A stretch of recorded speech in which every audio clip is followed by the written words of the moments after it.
Have you ever wondered what truly matters when it comes to family, sacrifice, and the unknown twists of life? In this video, we dive deep into a story that will challenge your perceptions of relationships, the power of resilience, and the importance of understanding the past. From a father who gave everything for his children to a young boy struggling with the idea of change, this powerful journey will leave you reflecting on your own life and the people who shape it. You might think you've heard it all before, but trust me, this one will make you think twice. Through the raw emotions, difficult choices, and unexpected kindness that emerge from the most unlikely sources, you'll witness a tale that resonates with the universal struggle of growing up, facing hardship, and ultimately learning to let go. Why should you watch this video till the end? By the time you do, you'll discover the profound impact of human connection and the lessons that come with accepting both the people around us and the circumstances that shape our futures. Stick with us to the end to see how one moment changes everything for a family, and how understanding the people in our lives can open doors we never even knew existed. This isn't just a story. It's a reminder that no matter what, you are never truly alone in the struggles you face. If you are not subscribed, I recommend subscribing and activating the notification bell so you don't miss any videos. Your support means a lot to me, and if you enjoyed this video, you can help me continue spreading the valuable lessons by liking and sharing it. If you like the topic of this video, please comment 1. If you don't, please comment 0 to let me know how I can improve and make better videos for you. Now, let's begin. Listening to meaningful moments, I couldn't help but reflect on some of the most significant experiences of my life. One particular story stands out, one that touched my heart deeply and made me think about the complexity of family and the changing dynamics between generations. It all began when I was taking care of my grandchild, a little one with such a pure smile that it melted my heart every time I looked at him. I was just trying to enjoy the simple pleasure of being with him when my daughter-in-law said something that caught me off guard. It wasn't just an ordinary comment. It was a statement that left me with a deep sense of longing and, to be honest, a touch of sadness. She said something that made me immediately decide to return to my village, my roots, the place where my heart has always belonged. I could feel a rush of conflicting emotions, pride for my children, yet a heavy heart about the distance that had grown between us over time. Ms. Dow, who shared her story with me once, painted a picture of a mother whose life had been spent in the countryside. She spoke about the dirt-streaked hands she'd earned from years of working in the fields, under the harsh sun, and how her life had always been one of struggle. I've spent my whole life in the countryside, working the soil. My hands have been stained with dirt all these years, and though I've never complained, it hasn't been easy, she said, her voice thick with emotion. She went on to tell me how, due to poverty, she and her husband had to drop out of school early, marry young, and have 2 children, 1 son and 1 daughter. Despite their struggles, they did everything in their power to ensure their children would never have to endure the same hardships. Her eyes glistened as she spoke of how her children, smart and quick-witted from a young age, excelled in their studies and earned scholarships. Her voice quivered with pride when she spoke of how they both graduated and landed good jobs. She continued, they moved to the city, and though their busy lives and youthful pursuits kept them occupied, they rarely came back home. Only during the holidays did they return, filling the house with laughter. They'd tell me they were busy or traveling with friends, and though they didn't visit often, I understood. After all, they have their own lives. As long as they are happy and healthy, I am content. There was a bittersweet tone to her words, a mixture of pride and sorrow, as she realized that her children, while successful, had drifted away. And so it was with me. My son married, and my daughter followed suit. As parents, my husband and I felt we had done our duty and fulfilled our responsibilities. Our children had grown into capable adults, and I took comfort in knowing that. My daughter-in-law was expecting their first child, and as the due date approached, I could sense a nervous excitement building up. One day, my son called, his voice tinged with anxiety. "Mom," he said, "I need you. Can you come stay with us for a few days? The baby will be born soon, and I have no experience taking care of women after childbirth." I know a woman in labor needs her mother, and unfortunately, my mother-in-law passed away. I need you, Mom." Those words, though simple, tugged at my heartstrings. I could feel my heart swell with love and concern for my son, and before I could even think about it, I packed my things and rushed to catch the earliest bus to the city. The anticipation of being there for my son and daughter-in-law in their time of need filled me with a sense of purpose. But when I arrived, things didn't go as I had expected. My daughter-in-law greeted me, but her demeanor was cold, almost indifferent. There was no warmth, no joy in her eyes, only a sense of distance that I could not ignore. She said, "Mom, you worry too much. Things are different now. We can afford to hire help to take care of both of us at the hospital. When we get home, my husband won't even need to lift a finger. I'm the one who'll be bothering you, not the other way around." Her words hit me harder than I had anticipated. For a moment, I stood there, frozen, unsure of how to respond. The reality was clear. My role in their lives was no longer what it used to be. My heart ached as I realized that my presence, which I thought would be comforting, was now being seen as unnecessary, even burdensome. It was a jarring moment that made me reflect on how much things had changed. I realized that I wasn't just helping them out of love and concern anymore. I was part of a generation that was being gradually pushed aside, with new ways of thinking and living slowly replacing the old. I wanted to be there for my family, to nurture them as I once did. But as I stood there, listening to my daughter-in-law, I couldn't help but feel a pang of sadness for the simpler, more connected times of the past. Things were different now, and I had to come to terms with that. But still, my heart longed to return to my roots, to the place where I truly belonged, and to find solace in the familiar faces and memories of my village. This experience left me reflecting deeply. It was a bittersweet reminder that while times change, the love and longing for family, the desire to care for and protect those we love, will never fade. Yet, I also realized that each generation has its way of living, and perhaps I needed to accept the shifting dynamics with grace. After all, every moment, every phase of life, holds its meaning. After my daughter-in-law gave birth, I felt it was my responsibility to help her as much as I could. I was so determined to support her, especially since I knew how overwhelming it could be to care for a newborn. I stayed up all night, rocking the baby to sleep, making sure she had moments of peace and rest. I did everything I could to make her life easier, from preparing meals to tidying up around the house. But at the same time, I was mindful of the fact that things had changed so much since I was raising my children. I came from a rural background, and I feared that my old-fashioned ways might not align with hers. So I tried to communicate with her, asking what she needed, and how she wanted things to be done, and making sure I wasn't imposing my beliefs on her. I could sense that the world had moved on, and I worried that our different views on childcare might lead to misunderstandings or even conflict, just as I had heard of happening in other families. However, after just a few days, I noticed something surprising. My daughter-in-law seemed to regain her energy and started taking charge of everything.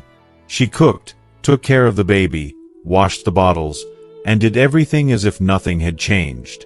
I told her she needed to take it easy, that she should rest and recover, but she just smiled and said, "Times have changed, Mom. We don't need to rest so much anymore. If you rest too much, you'll just get sick." Her words hit me hard. She was so independent and so determined, and it made me feel somewhat useless. Was I out of touch with how things were now? I had no choice but to step back, though I couldn't help but worry that she was pushing herself too hard. If you are still watching this video and find these lessons useful, please comment 1 below to let me know that you are still here with me. Then, one night, I heard the unmistakable sounds of an argument from the other room. I froze. My heart sank as I listened to my son and daughter-in-law quarrel. My daughter-in-law's voice was sharp, tinged with frustration. "I told you to hire a maid, but you insisted on having your mother come and help. She's from the countryside, and we have different ways of doing things." I'm not used to her asking me about everything like I'm a child. Why doesn't she just stay home and let us handle it? Her words were like a slap to my face. They stung, but I didn't want to show how hurt I was. The argument went on, loud enough to disturb the baby's sleep. I was torn between wanting to intervene and not wanting to make things worse. I stayed quiet, unsure of how to react, but the pain in my chest was undeniable. That night, sleep eluded me. I lay awake, replaying her words in my mind.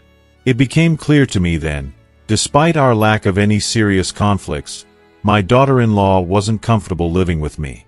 There were no big arguments or overt tensions, but there were so many unspoken feelings. She resented my presence in ways I couldn't fully understand, and though I tried to respect her space, I could feel the walls between us growing thicker with each passing day. I wanted to help, but I also needed to accept that I might not be the help she wanted. It broke my heart a little, to realize that no matter how hard I tried, it wasn't enough. The truth is, I could see it now, that perhaps the generational divide, the difference in upbringing, had silently woven a chasm between us. I realized that my love and desire to help might not have been seen in the way I intended. Instead of creating harmony, it seemed I was only adding to the stress she was already under. It hurt, but it also opened my eyes to the complexity of relationships, to the silent struggles that are so often hidden beneath the surface. As I sat quietly, reflecting on the situation, it dawned on me that if my daughter-in-law truly needed my help, I would stay as long as she wanted. I was ready to be there for her, to offer whatever support she might need, because that's what family is all about. But, deep down, I also realized that if my presence was causing discomfort or creating tension, it might be better for me to return home. I thought of my husband, who would no doubt appreciate my help with the housework, and I couldn't ignore the nagging feeling that perhaps my prolonged stay could inadvertently lead to problems. After all, the relationship between a mother-in-law and daughter-in-law, no matter how loving, can sometimes be strained when they spend too much time together. And I wasn't about to let that happen if it could be avoided. The next morning, I woke up early as usual, trying to bring a sense of calm to the house. I quickly prepared breakfast for everyone, trying to infuse the meal with a bit of love and care. As I moved around the kitchen, I couldn't help but notice my daughter-in-law's swollen eyes. She looked exhausted, perhaps from the tears she had shed the night before after yet another argument with my son. It broke my heart to see her like that. I turned my attention to my son, who sat silently at the table, his usual cheerful demeanor replaced by an unusual quietness. It was clear that something had shifted between them. Feeling a heavy weight in my chest, I finally spoke up, my voice laced with sadness. "Last night, I heard the two of you arguing, and it truly made me feel heartbroken. I came here to help, not to make things harder. If my presence is causing any tension or discomfort, please don't hesitate to let me know. I don't want to be a burden on anyone. Honestly, I can't help but feel that it would be more peaceful for me to return to my own home, to my village, where I feel more at ease." My son, always the one to reassure me, looked up with a mixture of guilt and understanding. "Mom," he said, his voice soft but earnest, "we're still young. Sometimes we say things in the heat of the moment that we don't mean. Please don't take it to heart. Stay a little longer, just until the baby's full month. We need you here." His words, though comforting, didn't completely ease the tension in my heart. I could tell that my daughter-in-law was finding her footing, that she was becoming more capable of handling things on her own. And that made me feel proud of her, but also like my work here might soon be done. I responded with a mixture of warmth and practicality. "I can see that my daughter-in-law is doing better now and can manage things. You've both come so far already. If you ever need help in the future, perhaps it would be best to hire someone. Once the baby is older, I'd love for you to bring him to visit me in the village. I'd be so happy to have you both come and spend time with me." As I sat in the car, on my way home, my heart felt heavy but also strangely lighter. The distance would give us all the time to reflect and perhaps heal. My phone buzzed, breaking the silence of the drive. It was a message from my daughter-in-law, and reading it brought a flood of emotions I hadn't expected. "I'm sorry for making things difficult for you, Mom. I didn't mean to be rude. Please forgive me. Once the baby is stronger, we'll bring him to visit you." Her words were sincere, and they touched me deeply. It wasn't easy for her to admit her mistakes, and yet she had done so. I couldn't help but feel a surge of love and understanding for her. I knew that she was trying her best, and that was all anyone could ask for. At that moment, my heart softened, and I realized that despite the bumps along the way, the bonds of the family could still be strong if only we had patience and understanding for one another. After reading her message, I felt an overwhelming sense of relief, as though a heavy weight had been lifted from my heart. It's such a complex thing, this relationship between mother-in-law and daughter-in-law, so many expectations, so many unspoken rules. The tension that often arises can be exhausting, but it doesn't have to be this way. When the conditions are right, when there's mutual respect and understanding, the relationship can flourish. However, one thing I've come to realize through my own experiences is that it's best not to live together all the time. There's something about the occasional visits from grandparents to their children's homes, where the time spent together is warm and cherished, rather than strained by daily proximity. Living a peaceful life, free from grudges and unspoken resentment, is truly a form of happiness, one we often overlook, taking for granted the serenity that comes from distance and time apart. In the West, there's a very different approach to family dynamics. Parents often see their role as caregivers and guide up until their children reach adulthood, typically by the age of 18. After that, young adults are encouraged to move out, take responsibility for their own lives, and begin their journey towards independence. It's a natural progression that not only gives the children a chance to grow and thrive on their own, but also allows parents to regain a sense of freedom. With their children out of the house, parents often seize the opportunity to travel, pursue personal hobbies, and take better care of themselves. It's a time for them to enjoy their middle age and, eventually, their later years, without the constant pressure of caregiving. It's not that they stop caring, but there's a certain beauty in the space between them and their grown children, a space that nurtures mutual respect and understanding. In contrast, Eastern cultures, especially in Vietnam, still adhere to a very different set of expectations. Parents, even after they've reached retirement age, often continue to support their children, both financially and emotionally, sometimes even after the children have their own families. This sense of duty never quite fades. Parents feel a deep, inherent responsibility to care for their children, watching over their education, their careers, and their lives, even after they've reached adulthood. This is not just a sense of love, but an ingrained cultural belief that their responsibility never truly ends. But this can be overwhelming. Many families in Vietnam find themselves in a constant state of dependency. Parents continue to support their children, their sons-in-law, their daughters-in-law, and their grandchildren, even when they should be enjoying their well-earned rest. The financial and emotional burden never seems to lessen.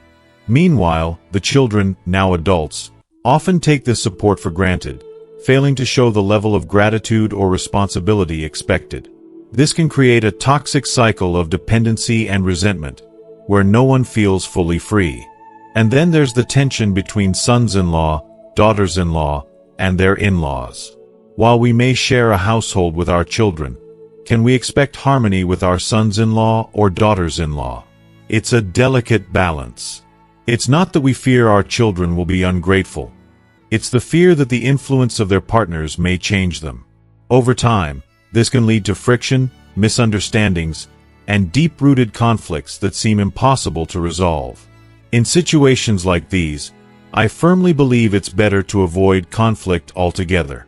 The safest approach, the one that seems to work best, is simply not to live together. Physical proximity, when stretched for too long, can only lead to clashes in daily life. Small annoyances that quickly build up into much larger problems. When conflict erupts, it often feels like it can never be fully repaired. I've witnessed and felt, the discomfort that arises when tension builds so high that the family can no longer face each other. Even with the best of intentions, when relationships become strained, there's no simple way to turn things back to how they were. It's painful, truly, but elderly parents, even those who know their children are respectful and well-behaved, should only stay for short visits. The longer they remain, the more likely small disagreements will snowball into major conflicts.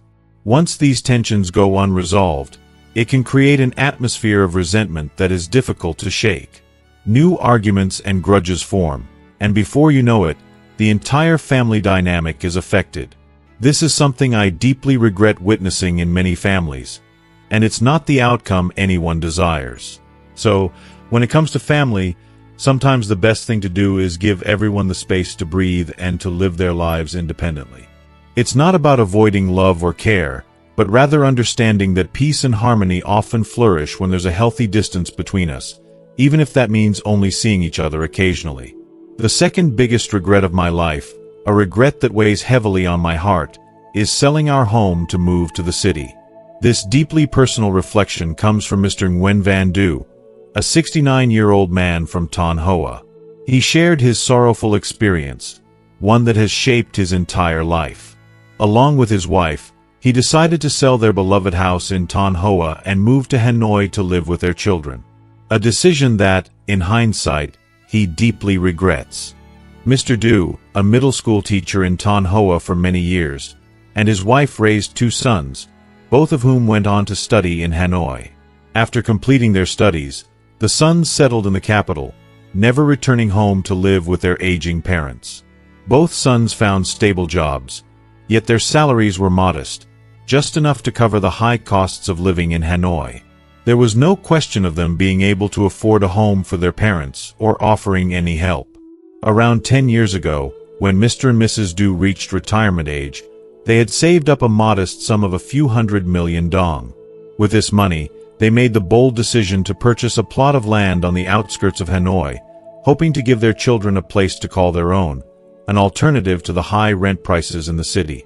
At the time, real estate prices in Hanoi were soaring due to a property boom. But with love and determination, they gave all their savings to their children to buy this plot of land, hoping that their children would one day have a stable home. They managed to buy a small 40 square meters plot and built a temporary house on it for their children to use as they started their own families. However, as the years passed, things did not turn out as they had hoped. Their children grew up, married, and settled into their own lives, leaving their elderly parents with only a small piece of land far from the city center. The land, while valuable, was too far from where their children worked and lived. The distance between the house and the heart of the city made it impractical for anyone to live there. The children, although grateful, simply could not bear the thought of living in a house so far away from their jobs and the bustling city. Selling the house seemed like an option, but the thought of losing half its value was heartbreaking. So, they held on to the land, hoping to pass it down to their children and grandchildren. As time went on, their children's financial situations became more precarious. They were not only struggling to afford a house in the city, but the uncertainty of their jobs left them feeling insecure about their future. Even renting a place to live was becoming a distant dream. As the years went by, and as their children's lives became more complicated, Mr. and Mrs. Du found themselves playing the role of caretakers for their grandchildren. The family was scattered, with Mr. Du taking care of one grandchild in Non, while Mrs. Du cared for another in Hong Mai. Though they lived in Hanoi, the couple found it increasingly difficult to visit one another, as the distance between their 2 homes made frequent visits nearly impossible. If you are still watching this video and find these lessons useful, please comment 2 below to let me know that you are still here with me. Despite their best intentions, their hopes of one day living together with their children and grandchildren, in a warm home filled with family, seemed to slip further away. The children, overwhelmed with their struggles, discussed selling the house in the countryside. This would allow them to live closer to their aging parents and grandchildren, making it easier to care for them. Yet, despite the pain, none of the children were willing to take the parents in, as their jobs were in different areas and their lives had become too busy. The family's dreams of togetherness seemed to drift further and further away, leaving Mr. and Mrs. Dew to reflect on their choices with regret. As I read Mr. Dew's story, my heart aches for him. His decision, driven by love and a desire to provide, now seems like a heavy burden. It's hard not to wonder, what if they had stayed in Ton Hoa? What if they had kept their home, their roots, and their connection to the place that shaped their lives? Would things have turned out differently? It is easy to see how deep love for children can sometimes lead to painful sacrifices, but also how the choices we make for the future often don't turn out as we expect. In the end, Mr. Dew's life is a poignant reminder of how fleeting and uncertain life can be. Mr. and Mrs. Dew made the difficult decision to sell their home in Ton Hoa and relocate to the outskirts of Hanoi, hoping to live with their children and finally enjoy the closeness they had always dreamed of. However, just a few months later, they found themselves overwhelmed with regret. The city, with its bustling energy and fast pace, did not bring the comfort they had hoped for. Far from being the warm family reunion they had envisioned, they felt like strangers in their children's home. They were often left alone in the house, surrounded by silence, while their children were consumed by their busy lives, leaving little room for time spent together. The simple joys of shared meals, laughter, and caring for one another seemed like distant dreams. They had hoped to grow old with their children by their side, but the reality was far from what they had imagined. After months of feeling neglected and isolated, they made the painful decision to return to their old home in Ton Hoa, where they could once again find a sense of peace and familiarity. It wasn't just a house, it was the place where they had spent their entire lives, where every corner and every brick carried memories of their journey. There, at least, they could find solace, even if it meant being alone. This situation is all too common. Many elderly parents long to be close to their children, hoping that being near them will bring comfort and connection in their later years. Their children, too, often believe that moving their parents to the city will make life easier for everyone, offering better care and attention. But, as the stories unfold, the reality often hits harder than anyone anticipates. Many parents, despite having their material needs met, still find themselves emotionally neglected. Material support, while important, is not enough. It is only one small part of the equation. What truly matters is emotional closeness, attention, and genuine care. Sometimes, the elderly simply crave a few kind words, a listening ear, or even the comfort of a simple conversation. Yet, in the rush of daily life, their children often overlook these basic needs, thinking that the material aspects of life, like financial support or providing a roof over their heads, are all that's needed. The truth is, without emotional connection, they may as well be living in a beautiful house with no one to share it with. In another heart-wrenching example, the elderly woman expressed a desire to move into a nursing home. However, when the topic of selling a piece of land to raise money came up, her eldest son and his wife vehemently opposed it. They gave a variety of reasons, but deep down, it was clear they were motivated by their interests. The land in question had once been owned by the woman's brother, but after his passing, the property had been transferred into her name. Even though the land was still legally under her ownership, the children, as heirs, had the power to veto any decision involving the property. The situation became more complicated when it was discovered that the documents were not original and that the land was still technically in the woman's and her husband's name. The children were in no rush to sell it, even though the sale would have provided a substantial sum of money, enough to support the family for many years. But the legal reality was clear. Uncle could not sell the land without his children's approval. When Uncle heard this, his eyes welled with tears. The helplessness and regret were overwhelming, and yet, what he may not have realized was that this inheritance dispute, born of hard work, sacrifice, and years of suffering, would likely lead to years of conflict among his children. Despite his life's work, despite the sacrifices made for his family, the property would be divided in ways that left bitter feelings and deep divisions behind. Even as the land was verbalized as divided among the children, the documents still bore the names of uncle and aunt. This left them caught in a tragic web of family tension, where the very things that should bring them together, inheritance, family legacy, were now the cause of their pain. At over 60 years old, Uncle and Aunt's life was a testament to relentless struggle. They lived in a small house along the road, no more than a few meters wide, where every day was a fight for survival. Despite their age, they still worked tirelessly, waking up early and staying up late, driven by the weight of debts they had taken on years ago. Their sacrifice was rooted in love for their children, who they hoped would have a better future. They had purchased a plot of land next to their house for their sons, hoping it would provide stability for them in the future. But even in their old age, they could not rest. The dream of easing their children's burdens had consumed their entire lives, and yet, as they grew older, they had nothing left for themselves. The debts were mounting, their bodies were frail, and their health was deteriorating. They had spent everything they had on their children's futures, sacrificing their well-being, working tirelessly even as their bodies weakened. When their eldest son married, they didn't rest. They continued to work, hoping to save enough for him to build his own house.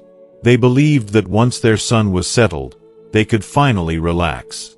But now, with old age settling in, they found themselves facing the crushing reality that they had no savings, no nest egg, and no one to care for them if they fell ill. Their entire life had been about providing for others, and now they were left with nothing but the fear of being forgotten. It is heartbreaking to see how many elderly people, after years of giving everything for their children, are left to face their final years with loneliness and regret. The true meaning of family is not just about financial support or material wealth. It is about love, attention, and respect. Unfortunately, in the rush of life, we sometimes forget that the most valuable thing we can give our parents is not money, but our time, our empathy, and our love. Life feels like climbing an endless hill, where each step becomes heavier and more daunting than the last. The weight of life's challenges presses down harder with each passing day. The more I think about it, the more I worry. Not just about the present, but about the future. What will happen when they grow old, when their health begins to fail, and when there's no money left for medical treatment? This constant worry grips my heart because I see how deeply they live for their children. How every sacrifice, every moment of their lives, is for their children's future.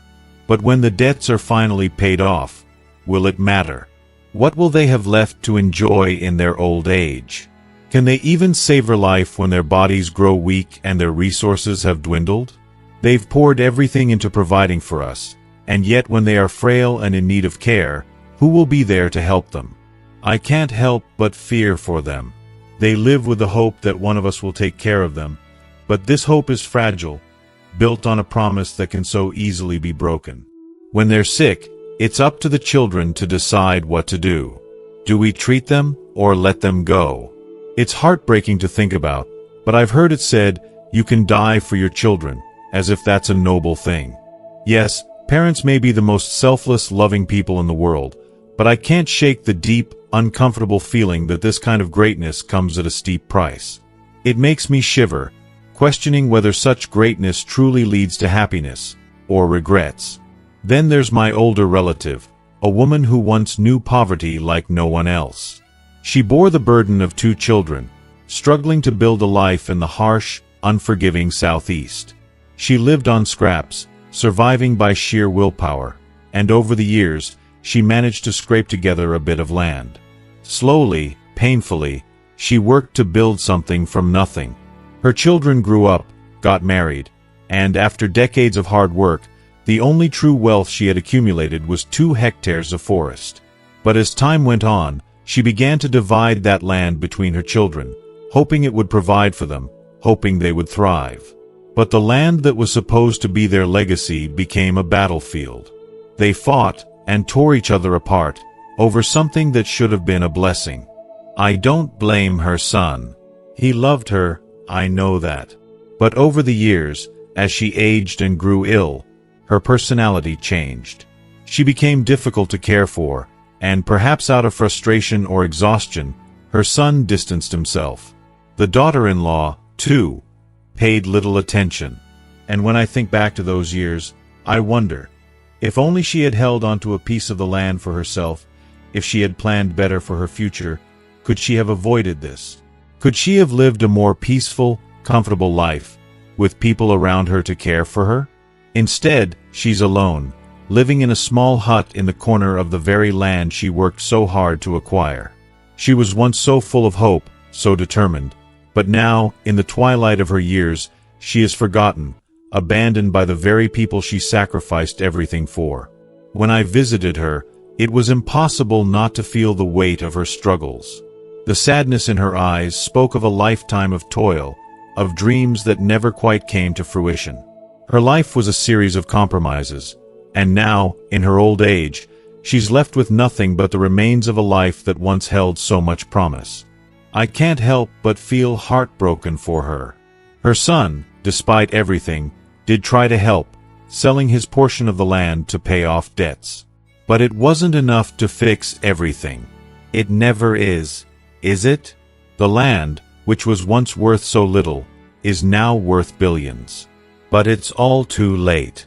The house she once lived in was flattened by the new owners, but at least they allowed her to stay in the corner of the field. It's a small mercy, but in the end, it's just another reminder of how life can change in the blink of an eye. Looking back, I wonder, could things have been different? If they had thought more about the future, if they had set aside something for their old age, perhaps the story would have turned out differently. Instead, the parents divided the land hastily, without thinking of the consequences. They were too eager to see their children stand on their own 2 feet, but in doing so, they failed to prepare for their future. Some children got land, others didn't, and the seeds of bitterness were planted. As the years went by, the situation only grew worse. The land, once a symbol of hope, became a cause of conflict and resentment. Now, as they grow older, the consequences of their decisions are painfully clear.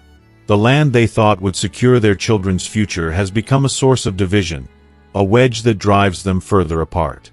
Some have more than they need, while others have nothing, and the resulting bitterness poisons the family. The inheritance disputes will continue for years, perhaps decades, long after the parents are gone. I can't help but wonder if their attempts to divide the land, to ensure fairness, may have inadvertently torn their family apart. In the end, this story is a reminder that life is unpredictable, and sometimes the decisions we make today can have far-reaching consequences tomorrow. We can't always predict how things will turn out, but we can try to plan for the future, to think beyond the present moment. And yet, even with the best intentions, we may still find ourselves facing challenges that seem insurmountable. But perhaps in the end, all we can do is learn from the mistakes of others and hope that we can make better choices for ourselves, so that we don't end up alone in the corner of the field, wondering where it all went wrong. My friend has a large house in District 4 in Saigon, a place full of memories, love, and incredible resilience.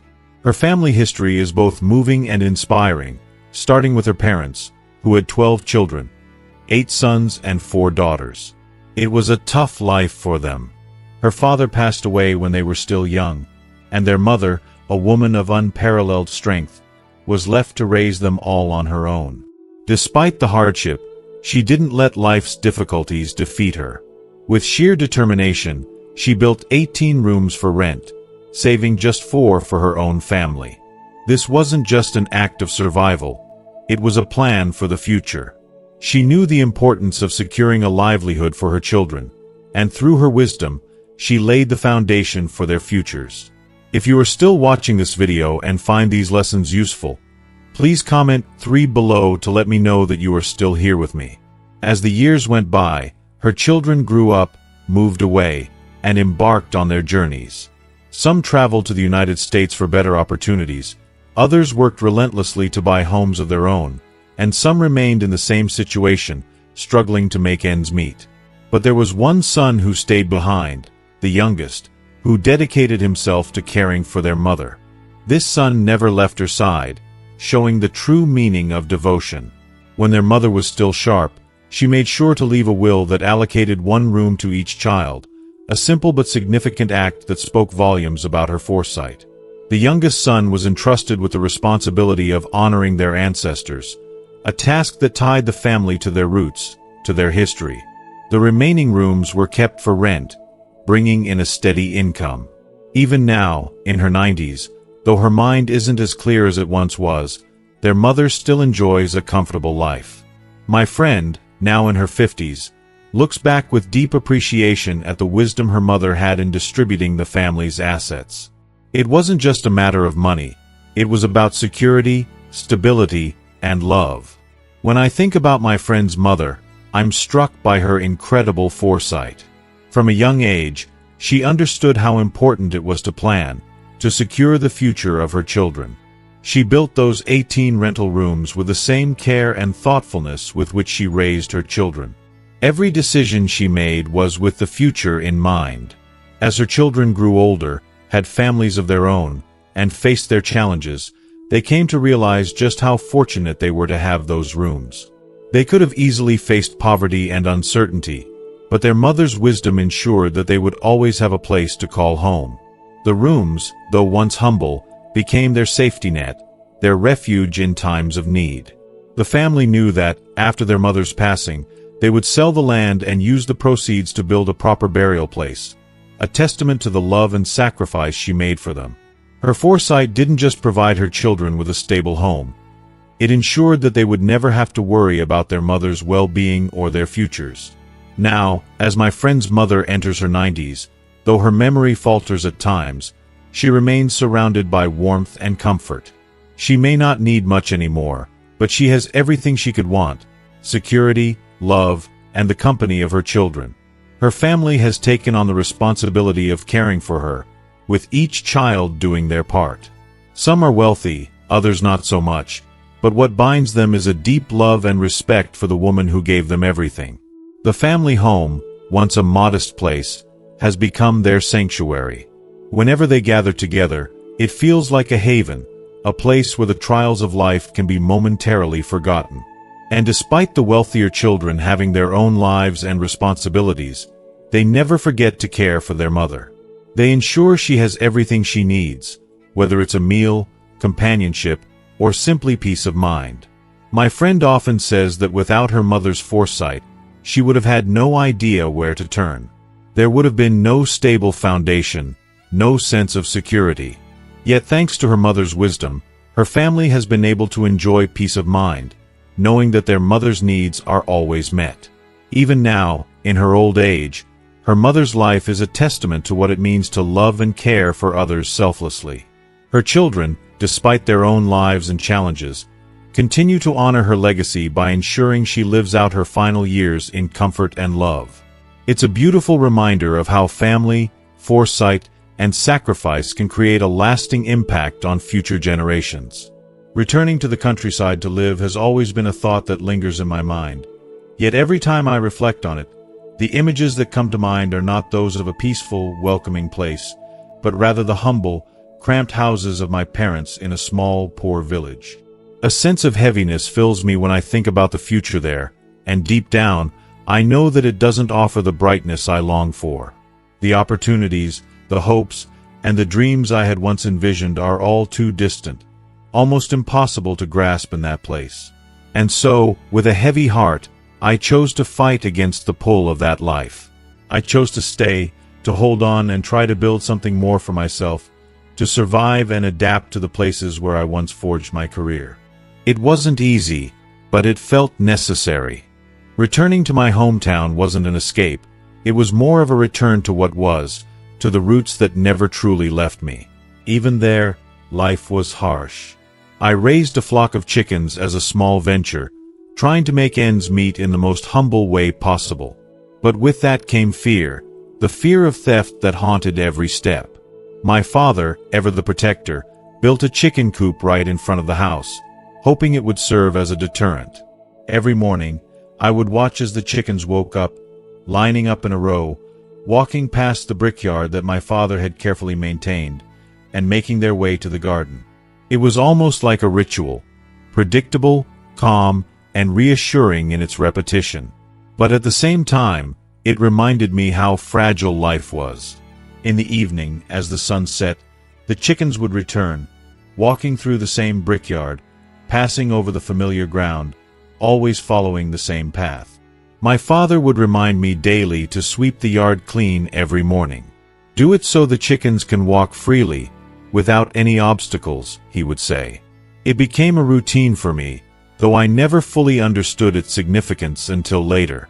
If the yard was dirty or there were scraps of food left behind, the chickens would hesitate to move forward. They would scratch around aimlessly, confused, and sometimes even make a mess in the yard. But when the yard was spotless, they would walk with certainty, straight to the garden, where they knew food awaited them. I realized that perhaps the chickens knew something I didn't. Despite the hours I spent sweeping the yard, the chickens never returned to the yard to disturb it. They understood that the best path was to the garden, where nourishment lay, and not back to the empty yard. This simple truth echoed in my heart. Sometimes, the best life course is to not dwell on the past or on what has been left behind, but to keep moving forward toward a place where fulfillment and growth await. Even when it seemed like the yard had everything to offer, the chickens chose the garden. Maybe I should learn from them. This, I believe, is a reflection of life itself. We are taught not to worry too much about the future, and not to become paralyzed by fear of the unknown, because worrying too much only brings regret when we are older. Parents give their all to raise their children, but as time passes, children grow up, and eventually, they leave.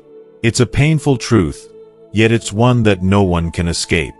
The future, whether we are wealthy or poor, is a constant uncertainty. Money can offer temporary comfort, but a wrong turn or a bad decision can destroy everything in an instant. No one is immune to hardship, whether in old age or in the struggles their children might face. The truth is that life, with all its challenges, remains the same. The fundamental laws of survival, how we handle setbacks, and how we cope with adversity, are almost impossible to change. But by understanding this, by accepting it, we can protect ourselves, safeguard our futures, and even ensure that our children are not left without guidance or support when it is our time to pass on the baton. Reflecting on these life lessons, I am reminded of a story, one that always moves me deeply. It's the story of a man who was once a stranger to me, a man who came into my life most unexpectedly. He had one arm, and his face was covered in scars, giving him an appearance that could easily be deemed unattractive. But when he arrived at our house for the first time, he didn't speak at first. He simply reached out his remaining arm to rub my head, a gesture that made me step back in discomfort. It wasn't out of malice, but out of an unspoken fear. I couldn't accept his touch, not yet, not with the judgment I had formed about his appearance. In that brief moment, I saw the flicker of hurt in his eyes, a flash of emotion that was quickly masked by a kind, almost tender smile. Later, my mother, in the privacy of her grief, took a photo of my father from the altar and gently wiped it with a cloth. She cried silently, her tears mixing with the dust of the past, while my grandmother spoke with the man for a long while. I couldn't help but feel a deep sense of loss, as if something inside me was being ripped away. The fear of losing my mother, of seeing her love for my father replaced by this man, overwhelmed me. It was a moment that opened my eyes to the complexities of love and loss. My mother's actions, her silent tears, and her eventual comfort of the man showed me the profound depths of the heart, the emotional currents that we often don't understand until we face them ourselves. This memory, though painful, is part of my life's tapestry. It reminds me that no matter how much we try to hold on to the past, no matter how much we cling to what we know, the world keeps turning. People leave. Love changes. But what remains, what truly matters, is how we choose to adapt, to forgive, and to grow. It's this understanding, this acceptance of life's inevitable flow, that can help us live more peacefully, more fully, in the face of the uncertainties that lie ahead. At the tender age of 10, a child begins to truly see the world around them, grasping the subtleties of life, though they may not always fully understand the complexities behind them. For me, that understanding was harshly shaped by the circumstances that surrounded me. I was just a little girl when my father passed away. The pain of his loss, caused by a bullet wound during the Vietnam-China War, lingered long after his death, not just in my heart, but in the silence that followed him, an eerie reminder of the suffering he endured until the very end. His death left a void, a feeling of abandonment that I carried every single day. When I was barely 7, my mother and I were forced to leave our home, seeking refuge at my grandmother's house. The decision wasn't one made out of love or warmth, but out of necessity. My 2 uncles treated us terribly, their greed for my father's land poisoning the air with bitterness. Their actions, and their words, sharp, cold, and heartless, made my heart ache in ways I didn't fully comprehend at that time. I was just a child, yet I could feel the cruelty in their eyes, the tension that seemed to hang in the air like a storm cloud, ready to burst. And then, when my mother remarried, my world truly shattered. I remember locking myself in my room that day, my tears staining the pillow as I sobbed uncontrollably. No amount of comforting words from my grandmother or my mother could reach me. They tried, of course. They offered kind words and gentle hands, but all I could feel was the searing pain of betrayal and fear. Fear of the unknown. Fear of the man who would now occupy my father's place. A man I could not and would not accept. I remember vividly sneaking out to steal a bite of food that evening, my stomach growling with hunger, but instead of finding solace, I was met with his awkward, uncomfortable smile. That smile, it twisted on his face in a way that only made my heart race with unease. His face was deformed in a way that only deepened my fear of him. I couldn't bring myself to understand why he smiled at me, why he insisted on trying to be kind when all I could feel was resentment. At my grandmother's request, he moved in after the wedding. That's when things got worse for me. The discomfort I felt only grew. She insisted I call him stepfather, a word that felt foreign on my tongue, a word I refused to utter. Every time I defied her, she scolded me sharply, but he, with his sad smile, would always ask her not to punish me. How could he be so calm? How could he endure my hatred with such gentleness? I was a child who had been thrust into a world of adult problems, forced to live with someone I loathed.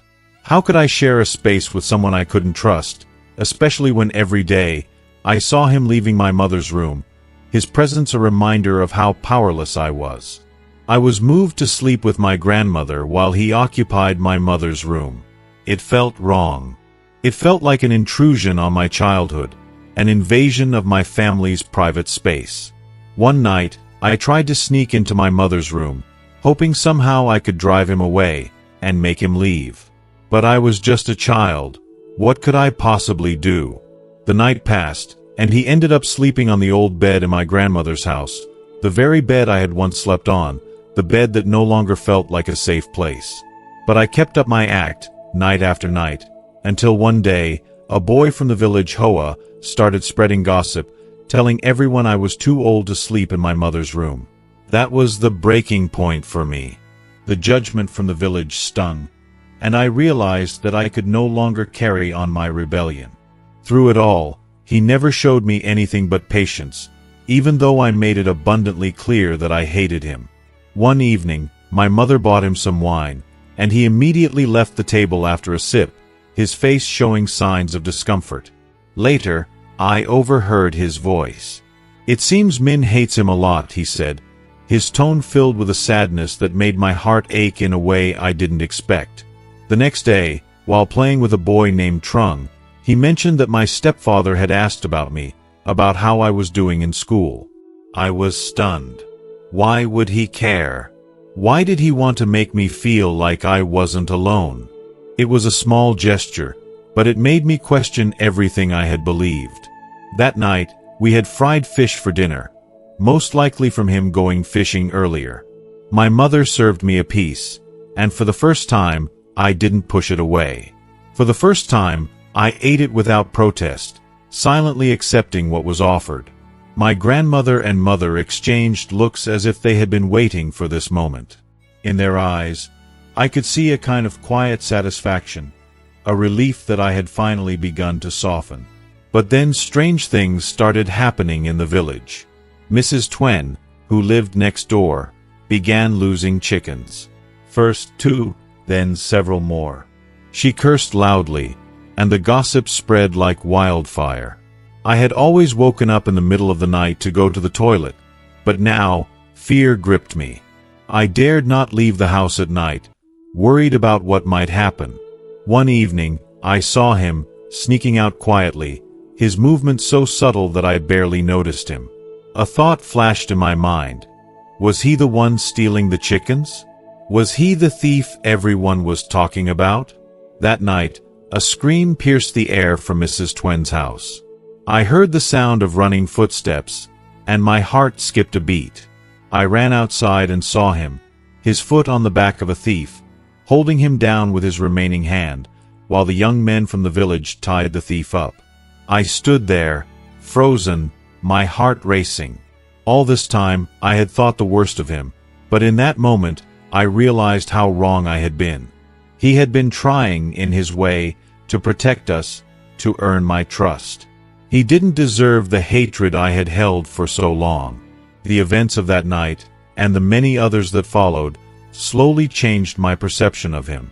I had built up walls around my heart, walls made of anger and fear, but over time, I began to see him in a different light. It wasn't easy, not by any means.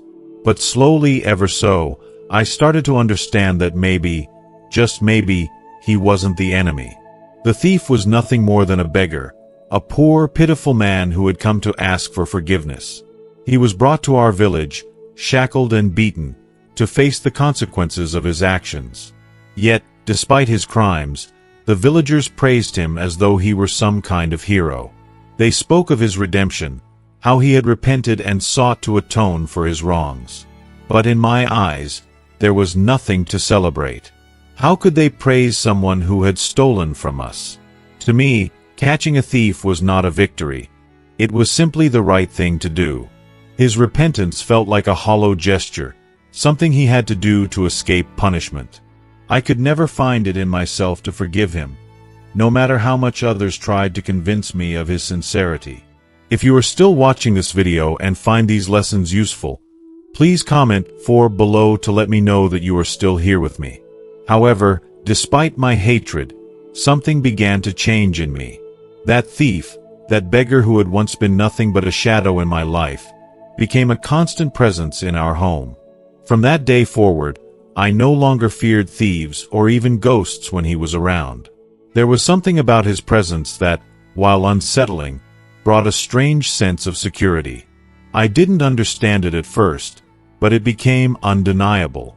Perhaps it was his silent strength, the way he carried himself with quiet dignity, or perhaps it was the strange way he seemed to care for my family despite everything. On my father's death anniversary, a day I dreaded each year, he woke up early, his military uniform impeccably worn, and made his way to the fields. The day felt like any other at first, with my mother bustling around the kitchen, preparing the food for the feast. But when he returned with a chicken, his hands rough and calloused from the work, I noticed something different in his demeanor. His every movement was solemn, a reverence that I hadn't seen in him before. He placed the chicken on the altar with great care, standing there in front of my father's portrait, his hands clasped in silent prayer. He turned to me then, his gaze steady, and asked me to offer incense to my father. I didn't say anything. I simply obeyed, though my heart was a tangled mess of emotions. I didn't understand him then, but I felt an odd sense of respect stir within me. How strange it was for me, a young girl filled with resentment and confusion, to feel this way toward a man who had once been nothing more than a criminal in my eyes.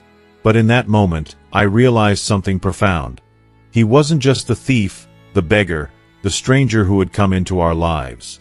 He was a man with his past, his burdens, and his way of mourning. He wasn't my father, but strangely, he had become part of our family. The next school year, my world shifted again. He worked tirelessly to make me a bag from burlap fabric. I remember the day my mother handed it to me, and although I pretended not to care, deep down, I was touched. It was the first time he had ever done something for me, and it meant more than I could put into words. Hoa, a neighbor, wanted the bag, but my mother scolded him and handed it to me instead. I carried it to school, my books tucked neatly inside, though I had forgotten the significance of the bag.